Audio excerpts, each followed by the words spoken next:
जय हिंद दोस्तों, स्वागत है आप सभी का आपके अपने यूट्यूब चैनल जी के जीएस के भंडारा पर, जहां पर मैं आपके लिए लगातार आरपीएफ कांस्टेबल में अच्छा स्कोर कराने के लिए जी के जीएस के अति महत्वपूर्ण प्रश्नों का टेस्ट कर लेकर के आ रहा हूं, जो आपके एग्जाम के लिए सबसे ज्यादा महत्वपूर्ण होने वाले। तो इस वीडियो को आपको शुरू से लेकर के एंड तक फुल वॉच करते रहना है और 50 प्रश्नों में से आप कितने प्रश्न सही कर पाते हैं। अगर आपको आरपीएफ कांस्टेबल बनना है तो आपको 50 में से कम है 45 प्रश्न तो आपको हर हाल में सही करने ही पड़े, क्योंकि कंपटीशन बहुत ही ज्यादा है इस बार आरपीएफ कांस्टेबल में।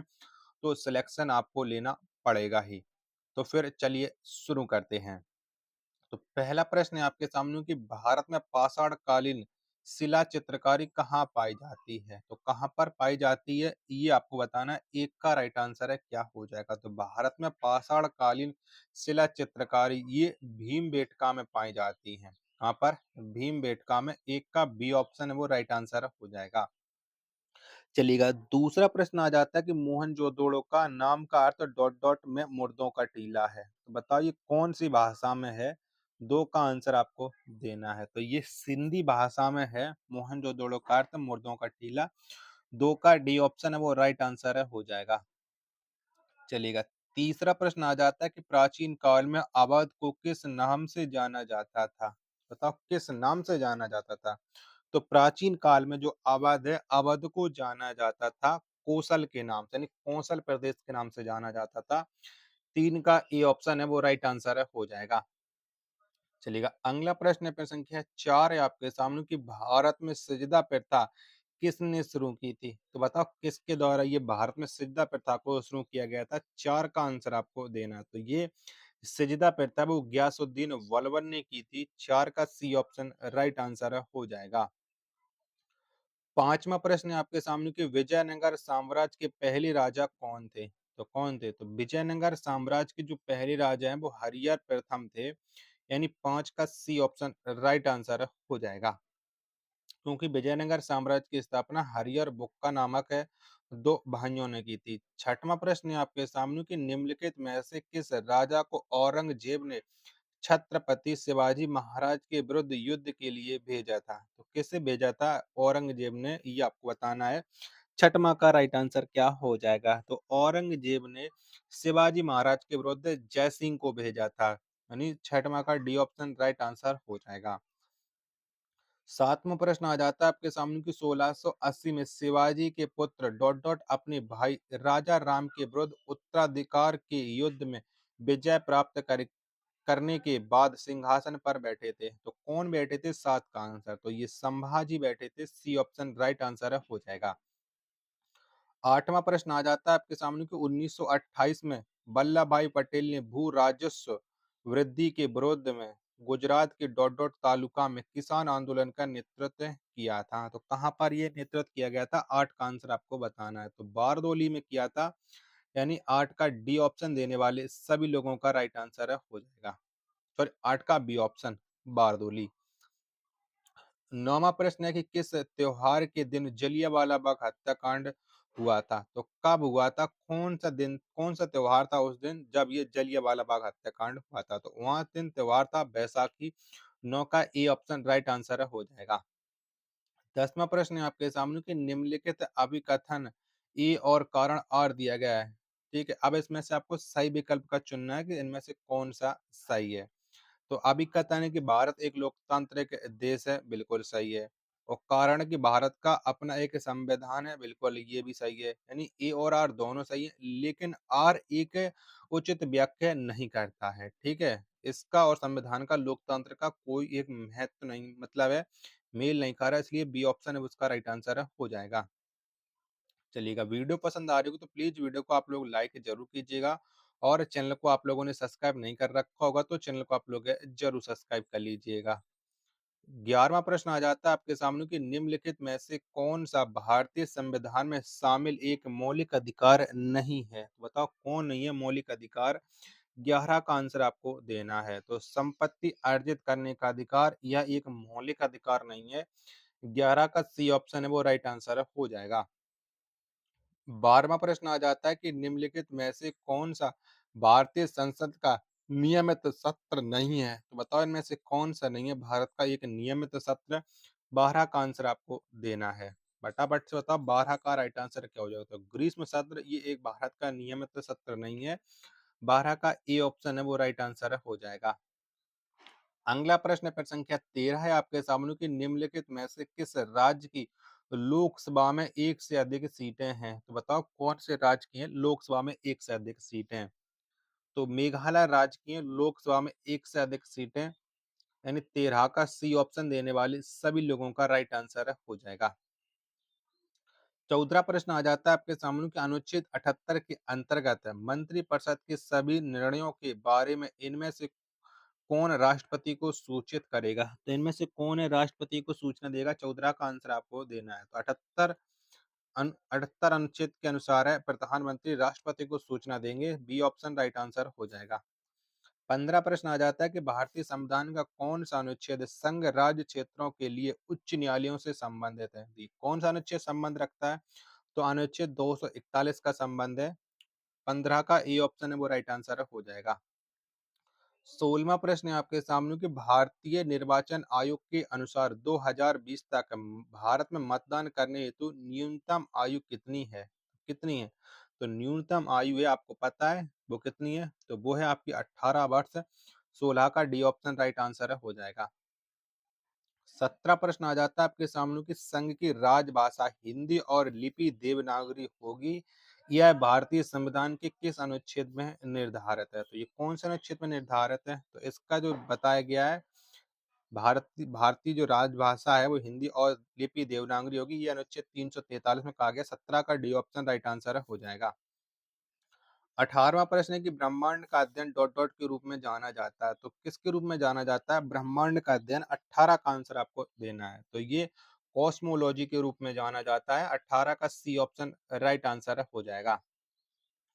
19वां प्रश्न है आपके सामने कि निम्नलिखित में से किसको हमारे सौर मंडल का एक ग्रह माना जाता था, परंतु अब उसे बौना ग्रह कहते हैं? तो ये किसे कहते हैं? बौना ग्रह। सीधा सीधा प्रश्न ये आपका है। तो ये प्लूटो को कहा जाता है। 19 का सी ऑप्शन करेक्ट आंसर हो जाएगा। 20वां प्रश्न है आपके सामने कि पृथ्वी के आवरण में गैसों के साथ मिश्रित पिघले हुए पदार्थ को कहा जाता है? तो पिघले हुए पदार्थ को हम क्या कहते हैं? 20 का आंसर तो ये कहा जाता है magma. D option correct answer हो जाएगा। आशा करता हूँ कि आपको ये वीडियो पसंद आ रही होगी, तो वीडियो को लाइक कीजिएगा। चैनल को अभी तक आप लोगों ने सब्सक्राइब नहीं कर रखा होगा तो प्लीज चैनल को आप लोग जरूर सब्सक्राइब कर लीजिएगा और ज्यादा से ज्यादा आप लोग सपोर्ट कीजिएगा। 21वां प्रश्न आ जाता है कि निम्नलिखित में से वायुमंडल के किस परत से रेडियो का संचार संभव होता है? तो ये कौन सी परत से होता है? 21 का आंसर आपको देना है। तो ये होता है आयन मंडल से। सी ऑप्शन राइट आंसर हो जाएगा। 22वां प्रश्न है कि पंपास, स्टेपीज, सबाना और प्रेरीज सभी प्रसिद्ध डॉट डॉट के नाम है। तो ये किसके नाम है ये आपको बताना है। तो ये जो प्रसिद्ध नाम है वो हैं आपके घास के मैदानों के। 22 का डी ऑप्शन देने वाले सभी लोगों का राइट आंसर हो जाएगा। अगला प्रश्न पर संख्या 23 है कि निम्नलिखित में से किस देश की भू सीमा भारत से जुड़ी नहीं है? तो इनमें से एक देश की सीमा वो भारत से नहीं लगती है। तो वो कौन सा देश है? तो वो देश है तजाकिस्तान। 23 का डी ऑप्शन राइट आंसर हो जाएगा। चलिएगा अगला प्रश्न है संख्या 24 है आपके सामने कि हिमालय पर्वतमाला को किस में विभाजित किया गया है? तो किस में विभाजित किया गया? तो हिमालय जो पर्वतमाला है इसे हिमाचल, हिमाद्री और शिवालिक में विभाजित किया गया है। 24 का बी ऑप्शन देने वाले सभी लोगों का राइट आंसर हो जाएगा। अगला प्रश्न है संख्या 25 है आपके सामने निम्नलिखित में से कौन सी झील खारे पानी की झील है? बताओ इनमें से कौन सी झील है? तो इनमें से जो खारे पानी की झील है वो पुलिकट झील है। यानी 25 का डी ऑप्शन देने वाले सभी लोगों का राइट आंसर हो जाएगा। 26वां प्रश्न है आपके सामने कि नीचे दिए गए नदियों की जोड़ियों में कौन सी नदियां भारत के दक्षिणी भाग में बहती हैं? तो कौन सी दो नदियां हैं जो भारतीय दक्षिणी भाग में बहती हैं? 26 का राइट आंसर है। तो कावेरी और गोदावरी बहती हैं। 26 का बी ऑप्शन है वो करेक्ट आंसर हो जाएगा। 27वां प्रश्न है आपके सामने को हुलू गिब्बन नामक जानवर कहाँ पाया जाता है? तो हुलू गिब्बन नामक जो जानवर है ये अरुणाचल प्रदेश में पाया जाता है। यानी 27 का डी ऑप्शन देने वाले सभी लोगों का राइट आंसर हो जाएगा। चलिएगा 28वां प्रश्न आ जाता है कि निम्नलिखित में से कौन सा किसी अर्थव्यवस्था में समग्र मांग का भाग नहीं है? तो कौन नहीं है? तो किसी अर्थव्यवस्था में समग्र मांग का जो भाग नहीं है, वो आपका जनसंख्या वृद्धि नहीं है। यानी उन 28 का सी ऑप्शन राइट आंसर हो जाएगा। 29वां प्रश्न आ जाता है आपके सामने कि भारतीय सांख्यिकी संस्थान की स्थापना किसने की, जिन्हें भारत में आधुनिक सांख्यिकी का जनक माना जाता? तो किसे माना जाता आधुनिक सांख्यिकी का जनक? 29 का राइट आंसर, तो ये प्रशांत चंद्र महानलोब इसको माना जाता है। 29 का ए ऑप्शन है वो राइट आंसर हो जाएगा। चलिएगा 30वां प्रश्न आ जाता है आपके सामने कि भारतीय रिजर्व बैंक की स्थापना कब की गई थी? तो कब हुई थी भारतीय रिजर्व बैंक की स्थापना, ये आपको बताना है। तो ये स्थापना हुई थी अप्रैल 1935 में भारतीय रिजर्व बैंक की। 30 का सी ऑप्शन राइट आंसर हो जाएगा। चलिएगा वीडियो तो आपको पसंद आ ही रही होगी, क्योंकि लगातार आप लोगों के लिए मेहनत करके बेहतरीन से बेहतरीन कंटेंट खोज करके लेकर के आता हूँ, जो आपका एग्जाम में अच्छा स्कोर कराए। तो 31वां प्रश्न आ जाता है कि निम्नलिखित में से कौन सा किसी क्षेत्र में जनसंख्या परिवर्तन को प्रभावित करने वाला प्रमुख कारक नहीं है? तो कौन प्रमुख कारक नहीं है? 31 का आंसर आपको देना है। तो ये व्यवसाय की संरचना, ये जनसंख्या परिवर्तन को प्रभावित करने वाला प्रमुख कारक नहीं है। 31 का बी ऑप्शन वो राइट आंसर हो जाएगा। 32वां प्रश्न आ जाता है आपके सामने कि भारत में Tata iron and steel company limited की स्थापना किस वर्ष से की गई थी? तो कब स्थापना हुई थी टिस्को की? 32 का आंसर क्या हो जाएगा? तो 1907 में टिस्को की स्थापना हुई थी। 32 का ए ऑप्शन है वो करेक्ट आंसर हो जाएगा। 33वां प्रश्न आ जाता है आपके सामने कि लोक रंग उत्सव कहाँ मनाया जाता है? कहाँ पर मनाते हैं? तो जो लोक रंग उत्सव है ये मध्य प्रदेश में मनाया जाता है। 33 का ए ऑप्शन करेक्ट आंसर हो जाएगा।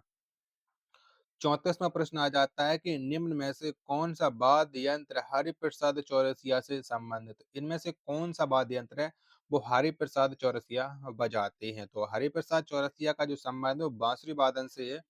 34 का सी ऑप्शन करेक्ट आंसर हो जाएगा। गोवा मुक्ति दिवस इनमें से किस तारीख को मनाया जाता है? तो कब मनाते हैं गोवा मुक्ति दिवस? तो ये प्रत्येक वर्ष 19 दिसंबर को मनाया जाता है। 35 का सी ऑप्शन राइट आंसर हो जाएगा। 36वां प्रश्न आ जाता है कि बोरलोग पुरस्कार किस क्षेत्र में बेहतरीन कार्य के लिए प्रदान किया जाता है? तो कौन से क्षेत्र में मिलता है बोरलोग पुरस्कार? तो बोरलोग जो पुरस्कार है ये कृषि एवं पर्यावरण के क्षेत्र में बेहतरीन प्रदर्शन के लिए दिया जाता है। 36 का ए ऑप्शन करेक्ट आंसर हो जाएगा। 37वां प्रश्न आ जाता है कि इनमें से कौन से संयुक्त राष्ट्र की एजेंसी नहीं है? बताओ कौन सी नहीं है? तो इनमें से संयुक्त राष्ट्र की agency red cross international committee नहीं है। 37 का ए ऑप्शन राइट आंसर हो जाएगा। 38वां प्रश्न आ जाता है आपके सामने कि भारत में एशियाई खेलों का आयोजन कितनी बार हुआ है? तो कितनी बार हुआ है? तो भारत में एशियाई खेलों का जो आयोजन है वो मात्र 2 बार हुआ है। 38 का डी ऑप्शन करेक्ट आंसर हो जाएगा। 39वां प्रश्न है आपके सामने कि टेनिस में किसे कैन नॉट मिस स्विस उपनाम से जाना जाता है? तो किसको जाना जाता है? तो ये जाना जाता है मार्टिना हिंगिस को। यानी 39 का सी ऑप्शन है वो राइट आंसर हो जाएगा। 40वां प्रश्न है आपके सामने कि निम्नलिखित में से कौन सी ट्रॉफी हॉकी से संबंधित है? तो इनमें से कौन सी ट्रॉफी का संबंध हॉकी से है? 40 का आंसर आपको देना है। तो बॉम्बे गोल्ड कप का संबंध है। 40 का डी ऑप्शन करेक्ट आंसर हो जाएगा। 41वां प्रश्न है आपके सामने कि भारत में भौतिक विज्ञान के लिए प्रथम नोबेल पुरस्कार किसने प्राप्त किया? तो किसको मिला था ये नोबेल पुरस्कार? 41 का आंसर आपको देना है। तो ये डॉक्टर सीवी रमन को मिला था भौतिक में प्रथम नोबेल पुरस्कार। 41 का ए ऑप्शन करेक्ट आंसर हो जाएगा। चलिएगा अगला प्रश्न पर संख्या 42 आ जाता है आप सभी लोगों के लिए। दादा साहेब फाल्के पुरस्कार से सम्मानित होने वाले प्रथम व्यक्ति कौन थे? बताओ कौन थे? तो दादा साहब फाल्के पुरस्कार से सम्मानित होने वाले जो प्रथम व्यक्ति थे वो देविका रानी थी। यानी 42 का डी ऑप्शन करेक्ट आंसर हो जाएगा। 43वां प्रश्न है आपके सामने कि निम्न में से किस राशि के लिए मात्रक नहीं है? तो बताओ इनमें से कौन सी राशि के लिए मात्रक नहीं है? 43 का आंसर है क्या हो जाएगा? तो आपेक्षिक घनत्व नहीं है, सी ऑप्शन राइट आंसर हो जाएगा। 44वां प्रश्न आ जाता है कि जब आप एक रबर बैंड खींचते हैं तो हस्तांतरित ऊर्जा डॉट डॉट के रूप में संग्रहित होती है। तो ये कौन-सी ऊर्जा के रूप में संग्रहित होती है? ये आपको बताना है। तो ये स्थितिज ऊर्जा के रूप में संग्रहित होती है। 44 का ए ऑप्शन करेक्ट आंसर हो जाएगा। 45वां प्रश्न है आपके सामने कि चंद्रमा पर किसी वस्तु का भार पृथ्वी पर इसके भार का कितना गुना है? तो कितना गुना है 45 का आंसर आपको देना है। तो ये 1/6 गुना है। 45 का ए ऑप्शन करेक्ट आंसर हो जाएगा। 46वां प्रश्न आ जाता है कि निम्न में से किस यौगिक में सबसे अधिक परमाणु होते हैं? तो कौन से यौगिक में होते हैं? तो सबसे अधिक जो परमाणु होते हैं वो H2SO4 में होते हैं। 46 का बी ऑप्शन करेक्ट आंसर हो जाएगा। 47वां प्रश्न आ जाता है कि यदि एक तत्व के एक परमाणु के नाभिक में 11 प्रोटॉन और 12 न्यूट्रॉन हैं, तो द्रव्यमान की संख्या होगी। तो कितनी हो जाएगी द्रव्यमान की संख्या? तो द्रव्यमान की संख्या वो ना प्रोटॉन और न्यूट्रॉन को जोड़ करके होती है, यानी 23 हो जाएगी। 47 का डी ऑप्शन एकदम राइट आंसर हो जाएगा। चलिएगा 48वां प्रश्न आ जाता है कि निम्नलिखित में से किस कोशिका घटक को कोशिका के प्रोटीन के कारखाने के रूप में जाना जाता है? तो किसे जाना जाता है कोशिका के प्रोटीन कारखाने के रूप में? ये आपको बताना है। तो ये जाना जाता है राइबोसोम को। 48 का ए ऑप्शन देने वाले सभी लोगों का राइट आंसर हो जाएगा। 49वां प्रश्न है आपके सामने कि पौधों के तनों में छल्लों के रूप में पाई जाने वाली आकृति जो उनकी वृद्धि में सहायक होती है, निम्न में से कौन से ऊतक पाए जाते हैं? तो कौन से ऊतक पाए जाते हैं? 49 का राइट आंसर क्या हो जाएगा? तो ये लेटरल मेरिस्टेमेटिक ऊतक पाए जाते हैं, यानी 49 का ए ऑप्शन करेक्ट आंसर हो जाएगा। चलेगा 50वां और अंतिम प्रश्न है कि मेंडल ने किस आधार पर युग्मकों की शुद्धता का नियम दिया? ये किस आधार पर दिया था? 50 का आंसर। तो ये एक संकर संकरण के आधार पर दिया था। 50 का डी ऑप्शन करेक्ट आंसर हो जाएगा। आशा करता हूँ कि आपको ये वीडियो पसंद आई होगी, तो वीडियो को आप लोगों ने लाइक जरूर कर रखा होगा और चैनल को अभी तक आप लोगों ने सब्सक्राइब नहीं किया होगा तो प्लीज चैनल को आप लोग जरूर सब्सक्राइब कर लीजिएगा। मिलते हैं फिर अपने एक और नेक्स्ट वीडियो नेक्स्ट सेट के साथ। तब तक के लिए धन्यवाद। जय हिंद, वंदे मातरम।